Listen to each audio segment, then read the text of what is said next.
Bien, muy buenos días. Vamos a dar inicio. Somos poquitos, pero bueno, somos los que somos, dicen. Somos los que estamos. Voy a empezar porque luego me gana el tiempo y nada más tengo 20 minutos, 25, así que no puedo ceder más tiempo. Bien, el tema que estamos viendo es bendeciré al que es humilde, contrito de espíritu y tiembla ante mi palabra, dice el Señor en el libro del profeta Isaías, capítulo 66. Yo le voy a pedir que siga teniendo ahí su Biblia abierta porque todavía no hemos terminado, pero a manera rápida y como introducción solamente te comento que abordamos algunos versículos el domingo anterior y yo te decía que el Señor le está hablando al pueblo de Dios, a un sector en particular del pueblo de Dios, porque no es a todo Israel, vaya, estamos hablando del reino del sur, ya te expliqué esa parte. Incluso les está advirtiendo porque todavía no habían sido llevados al cautiverio por los babilonios. Eh, y eso obviamente les está advirtiendo en el sentido de cómo están presentando sus ofrendas delante del Señor y cómo todo lo que están haciendo es abominable delante de su presencia.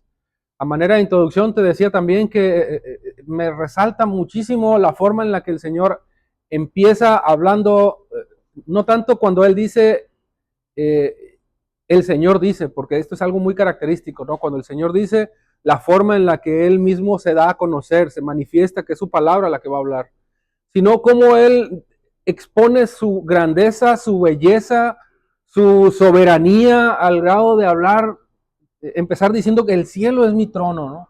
Y bueno, eso ya lo leíamos, la tierra es el estrado de mis pies. Yo te voy a exponer un poquito más de eso más adelante porque hay algo que me resalta, pero no quiero detenerme ahí porque quiero continuar con los versículos que siguen, 3 y 4, que tiene que ver con la religiosidad, la práctica de estas personas judías, de estas personas, de este pueblo que tenía como propósito presentar antes que lo que Dios demandaba, que es un corazón humilde, tenía como propósito presentar su religiosidad, su vida práctica, su pragmatismo. Y el Señor les dice, no, no lo acepto. Y ahorita lo vamos a leer. Entonces en su mensaje es literal, hermanos, porque también nos dice a quién el Señor va a mirar, a quién el Señor va a bendecir, sobre quién estarán sus ojos. Y esto es algo que debería a nosotros de llamarnos muchísimo la atención, porque hermanos, si hay algo que tú y yo quisiéramos, y yo creo anhelas tanto como yo lo anhelo, es que el favor de Dios esté sobre mi vida. Yo creo que tú también lo deseas, ¿verdad? Yo deseo que su favor esté sobre mí. Pero me gusta mucho cómo lo dice la Nueva Biblia de las Américas. A este miraré. O sea, imagínate el Dios del universo, el Señor, el Rey de Reyes, el Todo Soberano, que ponga sus ojos en esta persona, en ti, solamente porque haces exactamente lo que Dios está demandándote. Y obviamente sabemos que son los humildes, los contritos de espíritu, los que tiemblan ante mi palabra. Y bueno, te decía, hay dos mensajes, ya leímos, bueno, no hemos terminado de leer un mensaje, vamos a leer los dos, pero también hay un mensaje para aquellos que sí obedecen el mensaje del Señor, aquellos que son humildes, aquellos que son, tiemblan ante su palabra. Y bueno, hay un mensaje para aquellos que es el que estamos estudiando, que son pragmáticos, que buscan a través de su religiosidad, no más bien atraer la mirada del Señor. No es que el Señor los mire, es que ellos quieren jalar la mirada del Señor. Ahora bien, una pregunta. ¿Qué cosas podríamos señalar, hermanos, en la conducta de este pueblo? Bueno, yo te he hablado de muchas. Una de ellas tiene que ver con la falsa religiosidad, la hipocresía, ganarse el favor de Dios.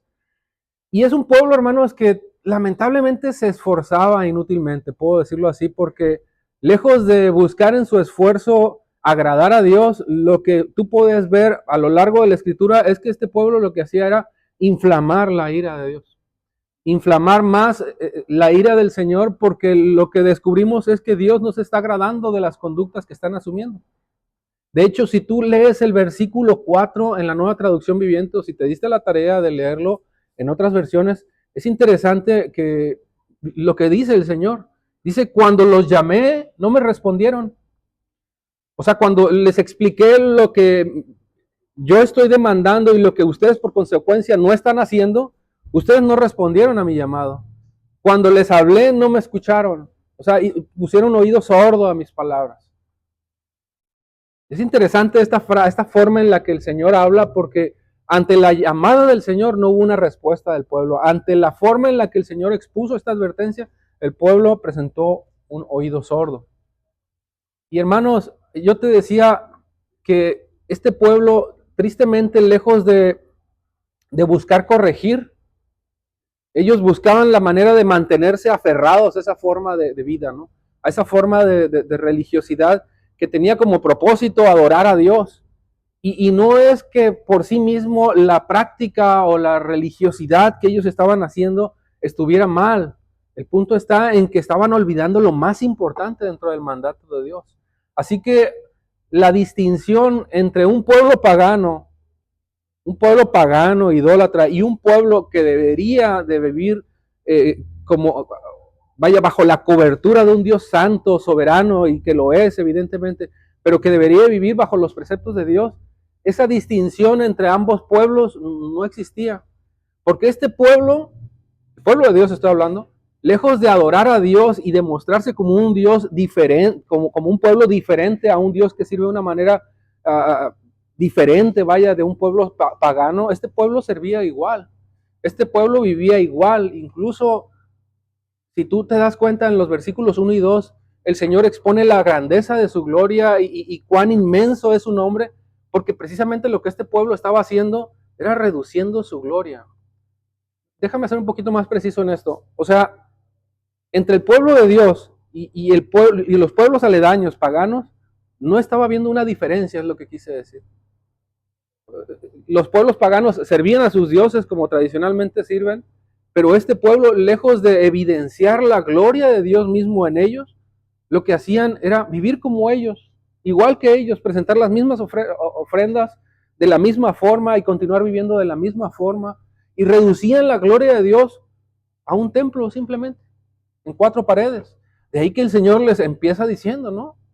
Cielo es mi trono, la tierra es el estrado de mis pies. Lo hacían ver como un ídolo al Señor para que podamos entender. ¿Alguien sabe lo que es un totem?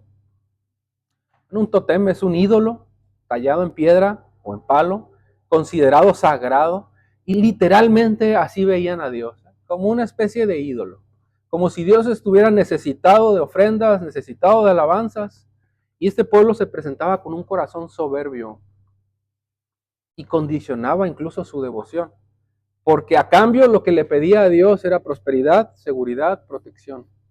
O sea, qué interesante, bueno, qué perverso, pero al mismo tiempo qué interesante la manera de pensar del individuo, ¿no?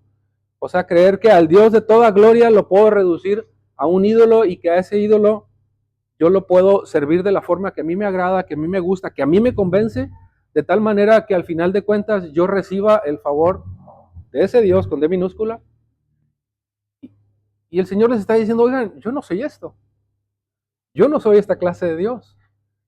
De ahí otra vez que los versículos 1 y 2 insisten, ¿no? El cielo es mi trono, la tierra es el estrado de mis pies. Yo quiero hacer una pregunta. ¿Por qué el hombre actúa así, hermanos? ¿Por qué el hombre quiere ver al Dios soberano reducido a un Dios minúsculo? Perdón, permítame la palabra. ¿Por qué quiere reducirlo a un Dios inerte, un Dios que solamente le cumpla sus favores, que solamente le dé esa protección que tanto busca? Bueno, es muy sencillo. La verdad es que el hombre quiere ver a ese tipo de Dios porque es el Dios que le conviene. Un Dios que no te dice nada, un Dios que no te obliga a nada, que no te exige nada. Es el Dios que al hombre idólatra le conviene porque al final de cuentas es el Dios que necesita. ¿Qué me va a exigir un ídolo? Nada. ¿Qué me va a demandar un ídolo? Absolutamente nada. Ahí va a estar, simplemente lo que yo voy a hacer es presentar la ofrenda y lo único que voy a ir yo es a recurrir para pedir su favor. Y esa es la forma en la que el pueblo quería ver a Dios. Porque un ídolo, hermanos, no te exige nada. No te exige nada. Entonces, la pregunta también que nos pudiéramos hacer aquí es, no solamente por qué el hombre quiere esa clase de Dios, porque en su corazón quiere idealizar esa forma de Dios, ahora sí hablando del Dios, del Rey de Reyes, y rebajarlo a un Dios con D minúscula. Y claro está, ¿verdad?, que nada va a reducir la gloria de Dios, porque Dios sigue siendo glorioso, Dios sigue siendo Dios, nosotros vamos a pasar, un día no vamos a estar aquí, pero Dios va a seguir siendo Dios, pero el punto es que nosotros, en nuestra humana debilidad, queremos rebajar a Dios, permítame usar esa palabra, y quererlo hacer ver como un simple ídolo. La siguiente pregunta es, ¿tú crees que eso es humildad? Por supuesto no, ¿verdad? No por nada Pablo les dice a los filipenses, ocúpense de su salvación con temor y temblor. Nuevamente esa palabra la tengo que volver a citar, porque el temor y el temblor, hermano, en ese sentido revelan un corazón que es humilde, un corazón que está mirando a la luz de las Escrituras qué Dios dice, qué Dios quiere, cómo lo quiere, y el que establece las formas de adorar a Dios no es el hombre, es Dios. Él determina cómo sus hijos le van a adorar. Ahora déjame entrar a la siguiente parte de este capítulo 66 de Isaías, que es el versículo 3 y 4, para que veas cómo ven las ofrendas el Señor de estas personas. Dice, si estás ahí conmigo, Isaías 66, versículo 3 y 4, lo voy a leer en la NBLA, Nueva Biblia de las Américas. El que mata a un buey es como el que mata a un hombre. ¡Wow! Sí. El que mata a un buey es como el que mata a un hombre. O sea, ve su ofrenda como un homicidio. Eso es lo que te está diciendo, ¿no? A este pueblo. El que mata a un buey es como el que mata a un hombre. El que sacrifica un cordero es como el que desnuca un perro. En la traducción, me parece, en la Reina Valera, bueno, no sé, en la NTV, en la NBI, dice como el que degolla un perro. Un perro es un animal inmundo.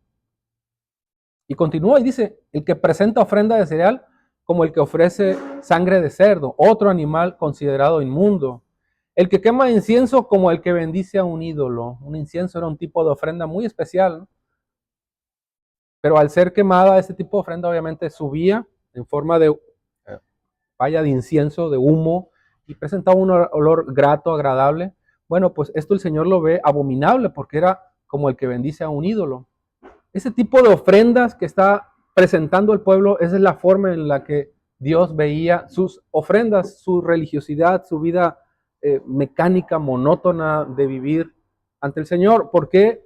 Porque no hacían lo que el Señor les ordenaba. O sea, ellos querían jalar, por decir así, la mirada de Dios con todos este tipo de prácticas cuando el Señor dice, yo miraré al que es humilde. Yo miraré al que tiembla ante mi palabra, al que es contrito, al que se arrepiente en sus pecados. Y esto, hermanos, nos debería nosotros de hacernos meditar. Yo el domingo pasado te traté de hacer meditar un poquito y yo quiero volver a ese punto porque yo quiero que de manera personal tú veas tu vida, la forma en la que tú presentas tu alabanza al Rey. ¿Cómo están tus caminos? ¿Cuál es tu verdadera motivación al venir y presentar tu ofrenda al Rey? ¿Cómo es que tú llegas ante el altar de tu Rey y de qué manera, con qué corazón tú vienes y dices, Señor, aquí está lo mejor de mí? Porque, hermanos, yo lo platicaba esto con el pastor el domingo, no, perdón, hace unos días. Yo le decía, ciertamente no hay ofrenda que yo pueda venir y decir, es perfecta, está lista. ¿Por qué? Porque hice lo mejor de mí. No, yo sé que lo que yo venga y presente en el altar siempre va a venir manchado de pecado. ¿Por qué? Porque yo soy pecador. Pero mi corazón, mi deseo, la motivación, el centro, la fuerza, todo mi impulso y mi deseo de mi corazón va a ser presentarlo con excelencia al Rey. Porque ese corazón humilde, ese corazón sincero, ese corazón arrepentido va a ser adornado. Más bien va a adornar la ofrenda. Por sí misma la ofrenda, hermanos, no puede ser perfecta. Sabemos que es perfecta por nuestro Señor, ¿verdad? Eso es obvio. Pero la ofrenda por sí misma, si yo la presento, no es perfecta. Cuando el Señor la perfecciona, obviamente va adornado de un corazón humilde, que es ese corazón que yo estoy colocando, que yo estoy presentando, porque lo hice de una manera genuina, buscando agradar a mi Rey. Y fíjate cómo Isaías 66, te lo voy a leer en la NTV, dice, pero a los que escojan sus caminos, sus propios caminos, y se deleiten en sus pecados detestables, no les aceptaré sus ofrendas. ¿Por qué les digo esto? Porque Isaías 63 empieza hablando de todas esas clases de ofrendas, ¿no? Habla de ofrendas de animales, ofrenda de cereales, habla de inciensos. Pero me llama la atención que la NTV comienza diciendo, los que escojan sus propios caminos y se deleiten en sus pecados detestables, no les aceptaré sus ofrendas. Hermanos, este mensaje, estas palabras pueden sonar, bueno, lo bueno es que es para el pueblo de Israel en aquel entonces, ¿no? El pueblo de Judá. Hermanos, esta es una palabra para ti, para mí. Yo por ello, precisamente, te comentaba, cómo Dios ve tu ofrenda. Y meditando un poquito también en lo que abordé el domingo pasado, pero no lo enfaticé mucho, te recuerdo las palabras de Jesús a sus discípulos. Los que aceptan mis mandamientos y los obedecen, Juan 14, son los que me aman. ¿Quiénes? Los que aceptan mis mandamientos y lo obedecen. No basta solamente reconocer al Señor y decir, wow, qué sabiduría, ¿no? Hay que obedecer lo que el Señor dice. Y porque me aman a mí, mi Padre los amará a ellos. Por consecuencia, sigue, yo los amaré y me daré a conocer a cada uno de ellos. Todos los que me aman harán lo que yo diga. Wow, subráyalo. Harán lo que el Señor dice. Mi Padre los amará y vendremos para vivir con cada uno de ellos. El que no me ama no me obedece. Bueno, más claro no se puede, ¿no? Y recuerden, mis palabras no son mías, lo que les hablo proviene del Padre quien me envió. Wow. Quien ama a Dios, guarda sus palabras. Quien ama a Dios, obedece sus palabras. Y una forma muy contundente también de dejar en claro esto es lo que dice el salmista en el Salmo 99:9. Exalten al Señor nuestro Dios y póstrense. Me gusta mucho cómo este salmo, en esta versión, creo que es la Reina Valera, no estoy seguro, dicen encórvense o encorvaos. Me gusta mucho porque a mí me hace imaginar a un hombre que está tomando una postura así como de, pues sí, ¿no? Humillándose, doblando su cintura, reconociendo al rey. De hecho, esto tiene que ver con doblar nuestras rodillas. Pero dice, ante su santo monte, porque santo es el Señor nuestro Dios. El Señor demanda de nosotros, hermanos, evidentemente, un corazón contrito, un corazón humillado, un corazón que obedezca a su palabra, un corazón que se postre ante su presencia. Yo te voy a contar una anécdota. Cuando yo era niño, sí, ya hace mucho. Cuando yo era niño, en algunas ocasiones, no siempre, me portaba mal. Y yo recuerdo que antes de que mi papá llegara de trabajar, pues mi mamá estaba en casa, ¿no? Ella se dedicaba al hogar. Yo a veces me portaba mal. Y una forma de ganarme el perdón de mi mamá era pues, buscar de mil formas de que lo que había hecho, pues, no llegara a oídos de mi padre para que no me fuera a dar vara. Y yo me acuerdo que de una frase muy buena, incluso me funcionó por algún tiempo. Yo iba ahí al patio y cortaba una florecita y llegaba con la florecita en la mano y la hacía así como una cajita y le decía, mamá, mamá. Y así que me miraba así como con los ojos, ya sabes, ¿no? Como que no te creo, pero bueno. Y yo le decía, abre la cajita, y saca la flor. Y bueno, ella abría la cajita, no, saca la flor. Pues eres mi amor, ¿no? Me ganaba el corazón. Mi mamá pues me daba un beso, la clásico, ¿no? Mamá linda. Y bueno, me ganaba su corazón y ¿qué creen? Pues no llegaba el reporte, ¿no? A papá y me salvaba. Pero también recuerdo que en una ocasión, después de varias veces haberme quemado ese cartucho, recuerdo que ya no funcionó igual. Y recuerdo que sí me hizo un comentario y este comentario fue muy interesante. Y yo creo que a todos nos los dijeron en alguna ocasión, porque todos fuimos niños. Pórtate bien, es lo que debes de hacer. Portarte bien es lo que debes de hacer. Así me vas a demostrar que me amas. Yo recuerdo claramente esas palabras. Miren, hermanos, yo te pongo esta anécdota porque muchas veces nosotros queremos venir con esa clase de detalles delante del Señor, ¿no? Queriendo demostrarle nuestro amor, queriendo demostrarle nuestras buenas intenciones, nuestros buenos deseos.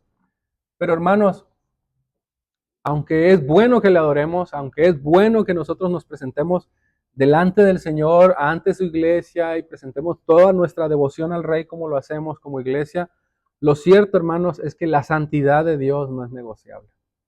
O sea, el Señor no demanda nada menos que santidad.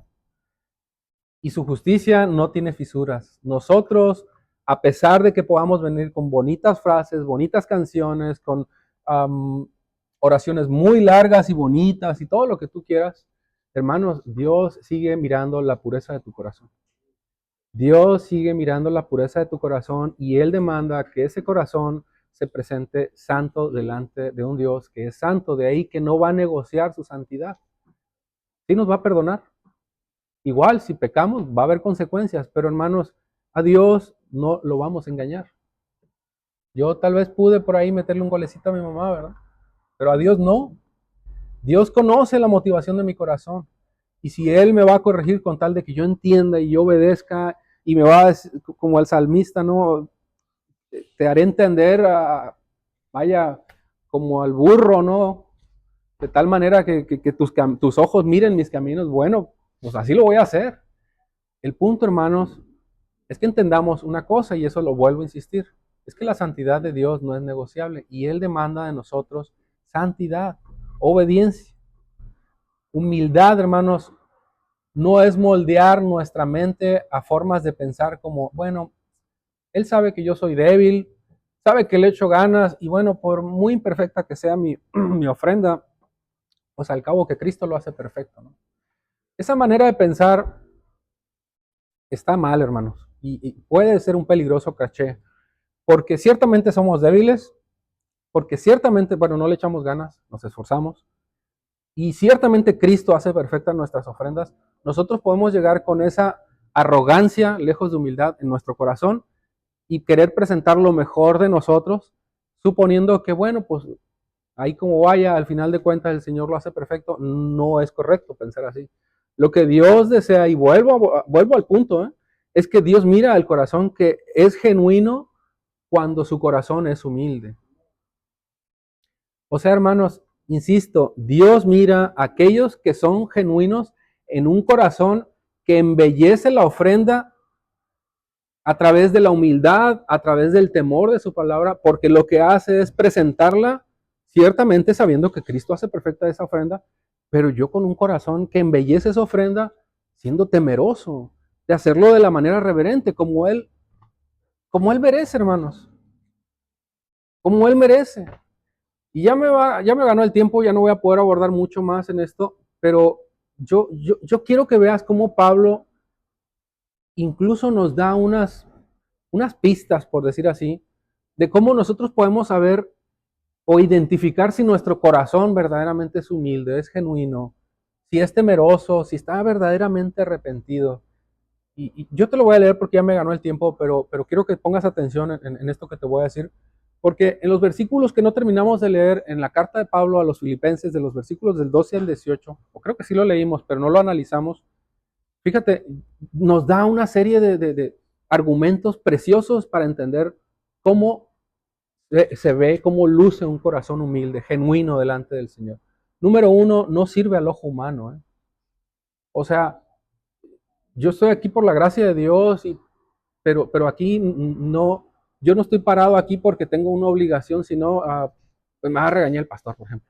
No, hermano, yo lo hago porque amo al Señor, porque el Señor me ha dado la oportunidad de compartir, porque me ha dado la oportunidad de hablar su palabra, gracias a Dios, pero no estoy sirviendo a los humanos. Y Pablo les dice en el versículo 12, queridos amigos, siempre siguieron mis instrucciones cuando estaba con ustedes y ahora que estoy lejos es aún más importante que lo hagan. Pablo les dice, o sea, no estoy, pero es más importante ahora que no estoy que lo sigan haciendo. Entonces no sirven al ojo humano. Un corazón genuino no sirve al ojo humano. Por supuesto, nos sometemos, ¿no?, unos a otros, pero no busco servir al ojo humano. Número dos, hay un evidente esfuerzo, hermanos, no en la salvación, sino en nuestra santificación. Y Pablo lo dice en el mismo versículo 12, esfuércense por demostrar los resultados de su salvación. Número 3, se somete a la palabra de Dios y se ocupa en todo tiempo de honrarla y vivir seriamente. Está en el versículo 12 también, obedeciendo a Dios con profunda reverencia y temor. Cuarto punto, sus hijos no son conflictivos, no siembran conflictos, no reniegan de su servicio. Versículo 13 lo dice, pues Dios trabaja en ustedes y les da el deseo del poder para que hagan lo que a Él le agrada. Dice, hagan todo sin quejar, sin discutir. Quinto punto, brilla, es decir, la belleza de Cristo viviendo en su palabra. En el versículo 15 lo dice, lleven una vida limpia e inocente como corresponde a hijos de Dios y brillen como luces radiantes en un mundo de gente perversa y corrupta. Punto 6, abrazan y se sujetan a la soberanía de Dios. Está en el versículo 16. Aférrense a la palabra de vida, les dice Pablo a los filipenses. Punto 7, presenta una vida de santidad como una ofrenda a Dios. Presenta su vida, en santidad como una ofrenda a Dios. Pablo lo dice, ¿eh? Si tengo que perder la vida derramándola como ofrenda líquida, literal, ¿no? Así como el fiel servicio de ustedes también es una ofrenda a Dios y nos invita a nosotros a que así sea. Y el octavo punto es el gozo del Señor está en nuestro corazón, que es el mensaje principal de Pablo a los filipenses, ¿no? El gozo del Señor está en nuestro corazón. Y lo dice en el versículo 18. Claro que sí deberían alegrarse y yo me gozaré con ustedes. Estos son algunos puntos que nosotros podemos entender o comprender para ver cuán genuino, cuán humilde, cuán verdaderamente temeroso somos de la palabra, en lo que Dios establece, en lo que Dios desea para nosotros. Yo voy a detenerme hasta aquí porque ya no me va a alcanzar el tiempo. Vamos a ver algunos puntos más mínimos ya para terminar este capítulo. Pero, hermanos, yo insisto, analicemos lo que venimos presentando delante del altar ante nuestro Señor. Amén. Meditemos en la conducta de nuestro corazón, en las motivaciones, y que el Señor vaya dirigiéndonos para ser cada día más temerosos, más humildes ante su presencia, y por supuesto que vengamos delante de Él en arrepentimiento genuino. Padre Santo, deseamos, Señor, que como hijos tuyos nosotros podamos ser encontrados como el salmista a Dios nos lo expone en el Salmo 99, que podamos venir exaltando tu gloria, Dios, que podamos venir encorvados, humillándonos, arrodillándonos, no solamente a través de este cuerpo físico, sino a través de un corazón genuino, Dios, que desea adorarte, que presente su vida, Dios, para que tú seas reconocido, seas exaltado. Padre, nuestro deseo es ese, Señor, y yo anhelo que cada uno de nosotros tenga como firme propósito ese deseo, esa convicción, porque de ninguna otra manera, Señor, vamos a poder agradarte si no es a través de tu voluntad. De ninguna otra manera vamos a poder impactar, Dios, allá afuera, a los que nos ven o nos rodean y no te conocen, o están conociendo de tu palabra, si no ven ese brillo de Cristo en nuestros corazones. Porque es tu luz, Señor, la que nos va a guiar a ti y la que va a hacer que esos ojos sean abiertos para la gloria de tu nombre. En el nombre de Jesús te damos tantas gracias y decimos amén. Amén.